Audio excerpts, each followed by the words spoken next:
the microphone is really high and you can hear the train so loud in the background. Maybe I should turn it down. But can you still feel as close? Or is this as close? Or this is close? This is close. This is okay. This is happy medium. Anyway. So the video takes a really long time to render, and it's a lot easier to upload and edit audio only ASMR, and I can get out content a lot quicker. So I think I'm going to put a lot of audio only type of content like this on my Patreon if you want to subscribe to that. But anyways, without further ado, here are Descartes' meditations, specifically the first meditation, which is titled "Of Those Things That May Be Called Into Doubt."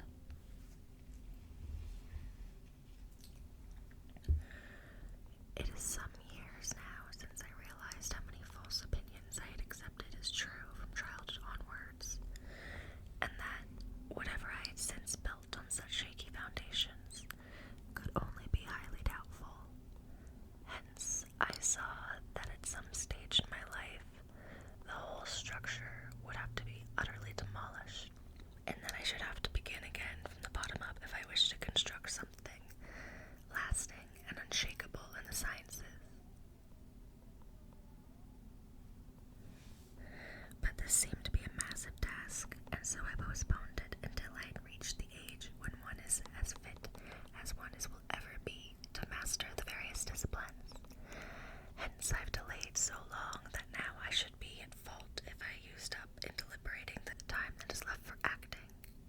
The moment has come, and so today I have discharged my mind from all its cares, and have carved out a space of untroubled leisure.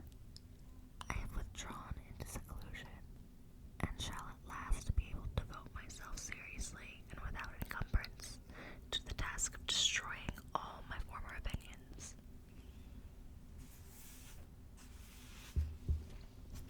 To this end, however, it will not be necessary to prove them all false, a thing that I should perhaps never be able to achieve, but since reason already persuades me that I should no less scrupulously withhold my assent from what is not fully certain,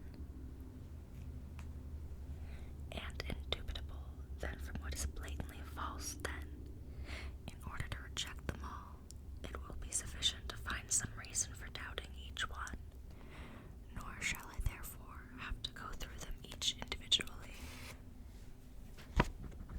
which would be an endless task. But since, once the foundations are undermined, the building will collapse on its own accord, I shall straightway attack the very principles that form the basis of all my former beliefs. Certainly, up to now, whatever I have accepted as fully true, I have learned either from or by means of the senses, but I have discovered that they should sometimes deceive us, and prudence dictates that we should never fully trust those who have deceived us even once. But perhaps, although they sometimes deceive us about things that are little, or rather a long way away, there are plenty of other things of which there's clearly no doubt, although it was from the senses that we learned them. For instance, that I am now here, sitting by the fire, wrapped in a warm winter gown, handling this paper.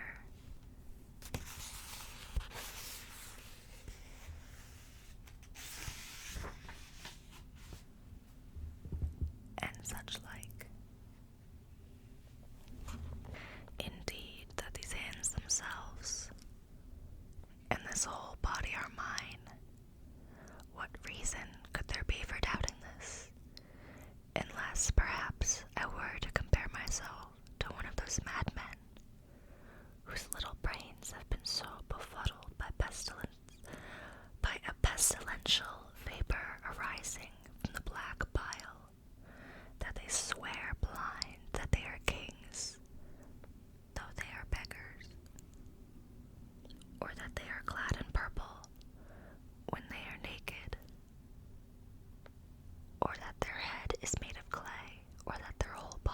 is a jug, or made entirely of glass.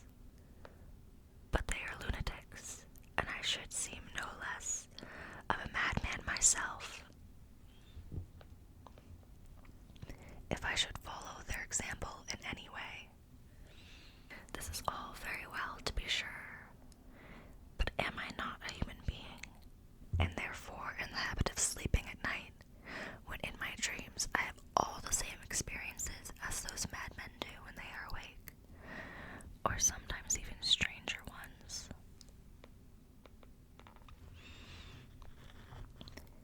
How often my sleep at night has convinced me of all these familiar things, that I was here wrapped in my gown, sitting by the fire, when in fact I was lying naked, under the bedclothes.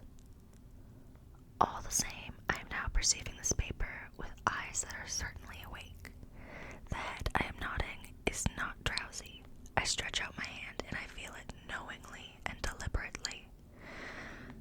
A sleeper would not have these experiences so distinctly. But have I then forgotten those other occasions on which I have been deceived by similar thoughts in my dreams?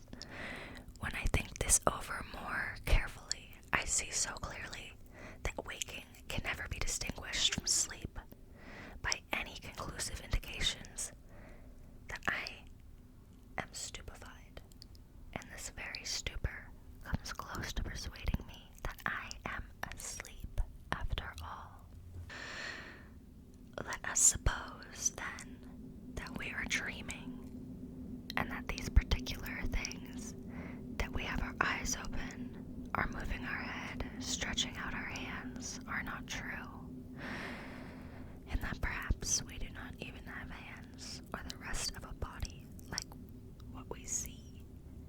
It must nonetheless be admitted that the things that we see in sleep are, so to speak, painted images which could not be formed except on the basis of a resemblance of real things, and that for this reason these general things at least, such as eyes, hands, head, and the rest of the body, are not imaginary things but real and existing.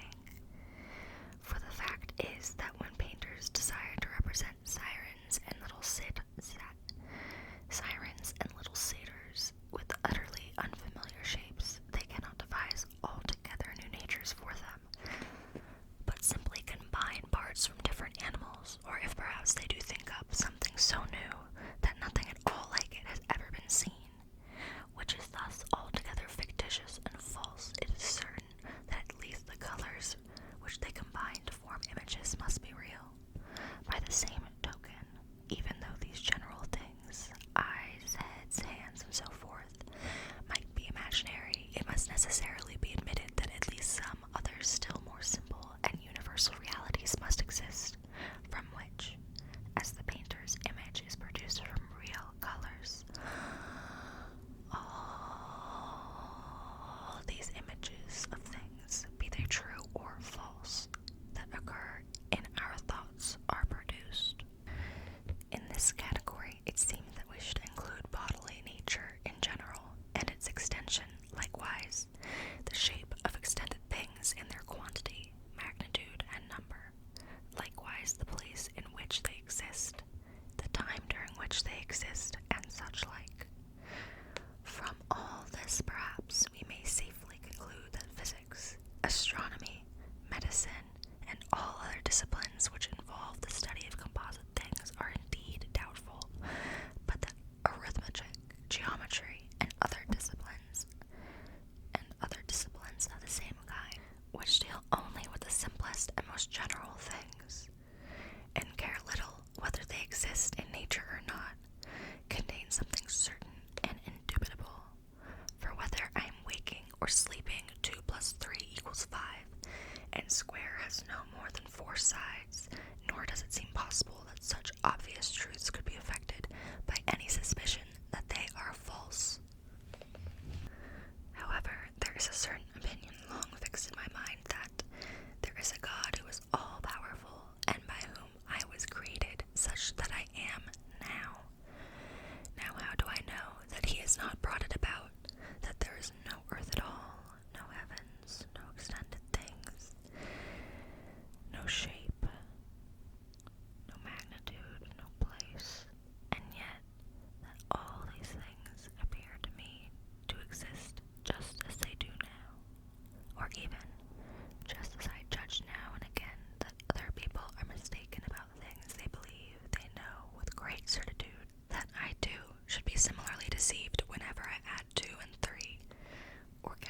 sides of a square or make a judgment about something even simpler, if anything simpler can be imagined.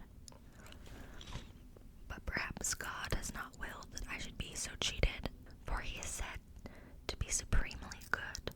But if it were incompatible with his goodness to have created me such that I am perpetually deceived, it would seem equally inconsistent with that quality to permit me to be sometimes deceived.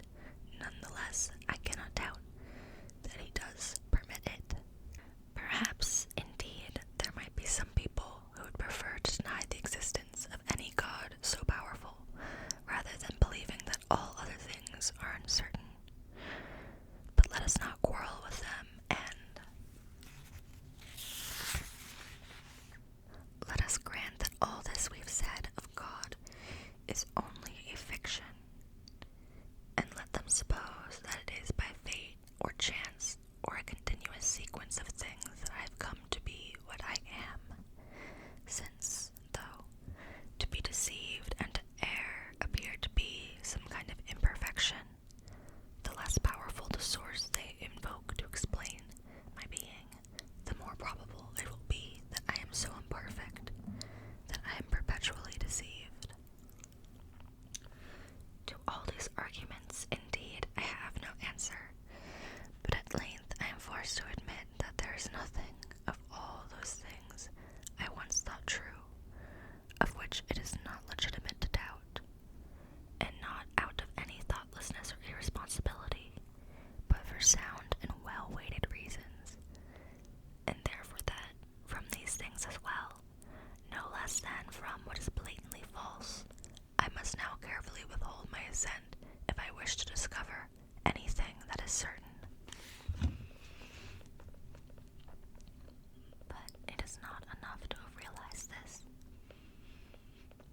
I must take care to remember it, for my accustomed opinions continually creep back into my mind and take possession of my belief, which has, so to speak, been enslaved to them by long experience and familiarity, for the most part against my will. Nor shall I ever break the habit of assenting to them and relying on them, as long as I go on supposing them to be such as they are in truth, that is to say, doubtful indeed in some respect, as has been shown just now, and yet nonetheless highly probable, so that it is much more rational to believe than to deny them. Hence, it seems to me I shall not be acting unwisely if, willing myself to believe the contrary, I deceive myself and make believe, for some considerable time, that they are altogether false and imaginary, until, once the prior judgments on each side have been evenly balanced in the scales, no evil customs can any longer twist my judgment away from the correct perception of things. For I know, for sure, that no danger or error will ensue as a result of this, and that there is no risk that I should be giving too free a rein to my distrustfulness, since my concern at the moment is not with action, but only with the attainment of knowledge. I will therefore suppose that, not God, who is perfectly good and the source of truth, but some evil spirit, supremely powerful and cunning, has devoted all his efforts to deceiving me.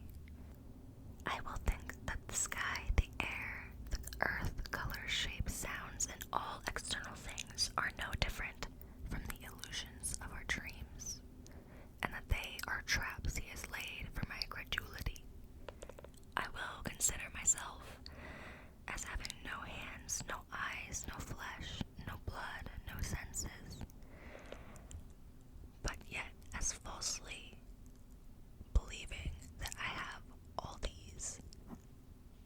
I will obstinately cling to these thoughts, and in this way, if indeed it is not in my power to discover any truth, yet certainly, to the best of my ability and determination, I will take care not to give my assent to anything false.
This helps you